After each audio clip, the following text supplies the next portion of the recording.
5 kesalahan investasi saham yang bisa bikin rugi hingga ratusan juta rupiah kalau tidak segera dihindari di tahun 2024. Investasi saham bisa menjadi peluang yang menguntungkan jika dilakukan dengan benar. Namun ada banyak investor saham pemula yang terjebak dalam kesalahan-kesalahan yang dapat merugikan portfolio investasi mereka. Di video ini saya akan tunjukkan 5 kesalahan yang sering dilakukan oleh investor saham pemula, di mana sebagian diantaranya merupakan kesalahan-kesalahan yang pernah juga saya lakukan di awal-awal investasi. Beberapa bahkan membuat saya merugi hingga ratusan juta rupiah. Harapannya adalah sobat investor sekalian bisa belajar dari kesalahan orang lain dan dapat sukses investasinya di tahun 2024. Boleh juga tuliskan di kolom komentar apakah kalian setuju dengan 5 kesalahan yang nanti kita akan bahas. Kesalahan pertama, terlalu fokus ke rasio-rasio saham tapi tidak menganalisa bisnisnya lebih mendalam. Kesalahan ini adalah kesalahan yang membuat saya merugi ratusan juta di awal-awal investasi. Investor saham pemula cenderung terlalu fokus pada rasio-rasio keuangan saham seperti misalnya price to earning ratio atau PER, price to book value atau PBV, return on equity atau ROE, net profit margin atau NPM, dan lain-lainnya tanpa melakukan analisa bisnis yang lebih mendalam. Ketergantungan yang berlebihan pada rasio-rasio tersebut bisa sangat berbahaya. Misalnya saja mengandalkan nilai dari price to earning ratio atau price to book value yang rendah sebagai indikasi kalau saham itu murah tapi mengabaikan aspek-aspek kualitatif dan siklus bisnis perusahaan, itu juga bisa berbahaya. Ataupun langsung menyimpulkan ketika ada saham yang ROE atau net profit marginnya tinggi, maka sahamnya berkualitas bagus. Siklus bisnis kejadian satu kali dan faktor-faktor lain dapat membuat rasio-rasio tersebut terdistorsi sehingga mengevaluasi kinerja perusahaan hanya dari sudut pandang angka-angka dapat menjadi kurang akurat. Rasio-rasio tersebut bisa kasih kesimpulan yang salah jika diterapkan pada saham-saham yang memiliki sifat cyclical di mana labanya lagi di puncak siklus ataupun lagi di bawah siklus. Dan juga bisa salah ketika saham tersebut labanya tinggi karena mendapatkan keuntungan one-off di tahun itu saja. Meskipun rasio-rasio ini memberikan gambaran tentang kinerja keuangan suatu perusahaan, memahami bisnisnya secara menyeluruh jauh lebih penting. Nah, investasi pada saham-saham tanpa memahami model dan siklus bisnisnya dapat menyebabkan kesalahan dalam menilai suatu saham. Dipikir ini saham Mercy harga bajai, ternyata malahan saham bajai harga Mercy. Contohnya saya pribadi ya, 5 tahun pertama saya berinvestasi, saya beberapa kali terjebak berinvestasi hanya melihat rasio-rasio saja. Sebut saja satu saham yaitu Lipo Cikarang atau LPCK yang saya beli di tahun 2016. Alasannya adalah rasio-rasio di 3-5 tahun sebelumnya itu luar biasa. ROE-nya 20-30%. Dan pada saat saya membeli di tahun 2016 sedang dijual di price to book dan price to earning yang cukup rendah. Saat itu reputasi dari manajemen masih tergolong netral ya, tidak seperti sekarang yang cenderung negatif dan belum ada sama sekali kasus-kasus terkait dengan Mekarta. Dan akhirnya karena tidak begitu mendalami bisnisnya dan hanya pakai rasio-rasio, maka saya terjebak dan investasi saya berujung pada kerugian hingga ratusan juta. Bagaimana kita bisa memastikan bahwa kita benar-benar memahami bisnis suatu perusahaan? Ada beberapa checklist yang bisa membantu kalian. Yang pertama, pahami model bisnis perusahaan. Bagaimana perusahaan menghasilkan pendapatan?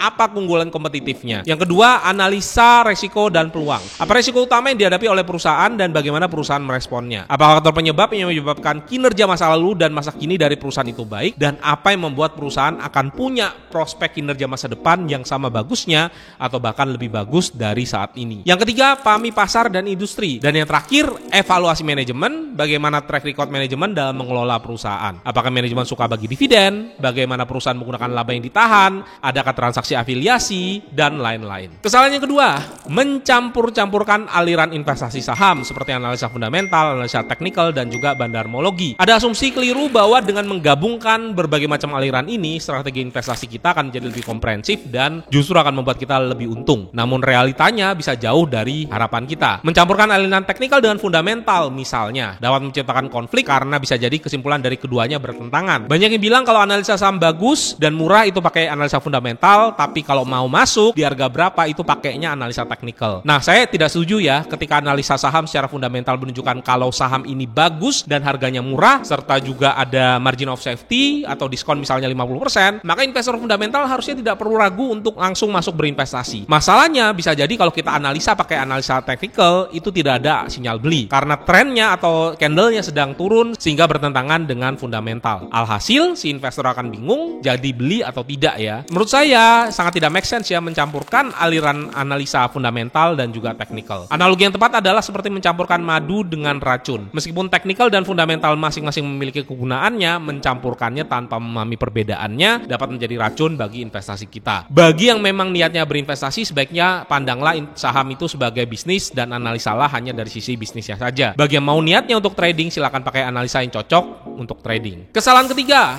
terlalu banyak punya saham atau over diversifikasi. Seringkali investor pemula terjebak dalam kebiasaan over diversifikasi. Konsep diversifikasi sebenarnya penting untuk melindungi investor yang tidak memiliki pengetahuan mendalam tentang saham. Tapi terlalu banyak membagi portfolio saham dapat menjadi bumerang dan merugikan potensi return. Diversifikasi pada dasarnya adalah strategi yang diajarkan untuk meminimalkan resiko dengan menyebarkan investasi ke berbagai macam saham. Namun bagi investor pemula, pemahaman ini seringkali diartikan sebagai memiliki sebanyak mungkin saham, bahkan tanpa analisa mendalam, hanya sekedar punya saja. Konsekuensinya adalah over diversifikasi dalam saham dapat mengurangi potensi keuntungan yang dapat kita peroleh di masa depan. Seiring dengan meningkatnya jumlah saham dalam portfolio, setiap kenaikan harga satu saham akan memiliki dampak yang lebih kecil pada kinerja keseluruhan dari portfolio. Akibatnya, meskipun rasio dapat berkurang, potensi return juga bisa menjadi terbatas. Buat pemula yang nilai portfolionya belum banyak, punya 3 saham saja itu sudah cukup. Saya pribadi, 90% dari portfolio saham saya itu hanya ada di 4 saham saja. Kesalahan keempat, investasi saham dengan cara dollar cost averaging. Saya pribadi tidak menganjurkan investasi saham individual dengan menggunakan dollar cost averaging. Dollar cost averaging sebenarnya cocok dipakai kalau kalian memang tergolong investor yang kategorinya adalah know nothing investor atau investor yang tidak tahu menahu tentang pasar saham, yang ingin investasinya dengan cara yang santai. Salah satu cara untuk memproteksi ketidaktahuan adalah dengan cara melakukan diversifikasi. Tapi bagi saya yang memang sudah paham tentang pasar saham, maka dollar cost averaging di saham itu tidak begitu make sense. Saya sendiri adalah seorang value investor, di mana value investor itu fokus mencari saham yang sedang undervalued dan membeli saham hanya jika ada diskon yang cukup besar,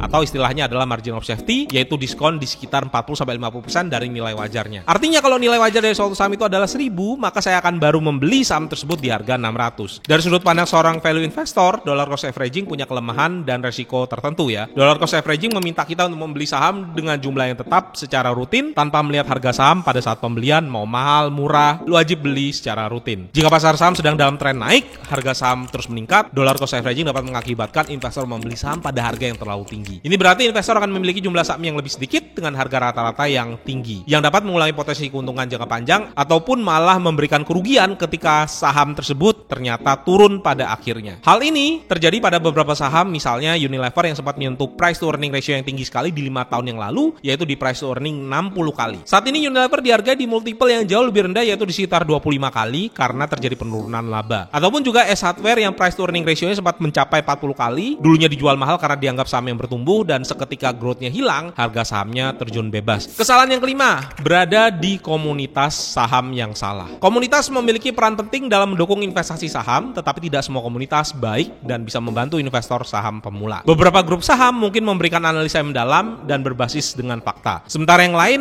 mungkin lebih cenderung memberikan rekomendasi saham berdasarkan sentimen ataupun prediksi tanpa dasar yang kuat. Komunitas saham yang kurang terkendali atau tidak teratur dapat menjadi sumber gosip atau rumor yang tidak benar. Rekomendasi saham yang didasarkan pada informasi yang tidak valid atau tidak terverifikasi juga dapat mengakibatkan keputusan investasi yang merugikan. Dan yang paling berbahaya adalah ketika seseorang tergabung dalam grup eksklusif, merasa bahwa akan diberikan rekomendasi saham langsung dari founder grup, tapi ternyata rekomendasi tersebut digunakan agar pemilik grup bisa jualan saham yang dia sudah beli jauh-jauh hari sebelumnya. Akhirnya komunitas hanya dijadikan exit liquidity dan dijadikan ajang untuk pom-pom. Meskipun begitu, masih ada komunitas saham yang positif dan murni memberikan edukasi saham terbaik. Jadi penting bagi investor saham pemula untuk bijak dalam memilih komunitas yang akan diikuti. Nah, di sini saya akan sharing satu komunitas investasi yang sudah saya ikuti bertahun-tahun, namanya adalah Think. Think adalah komunitas investasi saham yang menyediakan all-in-one solution terkait edukasi investasi saham. Ada think tank yang merupakan materi pembelajaran mulai dari prinsip investasi, akuntansi, valuasi, dan lain-lain. Ada Think Case yang isinya adalah case study puluhan saham secara komplit dengan durasi 3-4 jam dan handout hingga 100 halaman.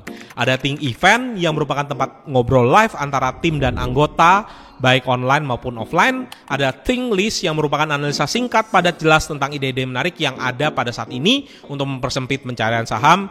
Dan ada juga Think Almanac yang merupakan summary dari 100 lebih saham dari puluhan industri. Bagi yang ingin tahu lebih jelas, bisa mencoba fitur trial dari Think untuk merasakan manfaatnya sebelum membuat keputusan untuk menjadi anggota secara penuh. Bagi yang mau tanya-tanya, juga akan ada sesi live Q&A dari Think di Instagram thinksite.id pada tanggal 29 Desember 2023 jam 14-15. Oke, itu tadi 5 kesalahan investasi saham yang kalian perlu hindari di tahun 2024. Yuk tuliskan di kolom komentar apakah ada kesalahan yang sama atau ada kesalahan lainnya yang bisa kalian sharingkan. Selamat tahun baru dan semoga investasi di tahun 2024 itu bisa lebih baik dari tahun ini. Bye.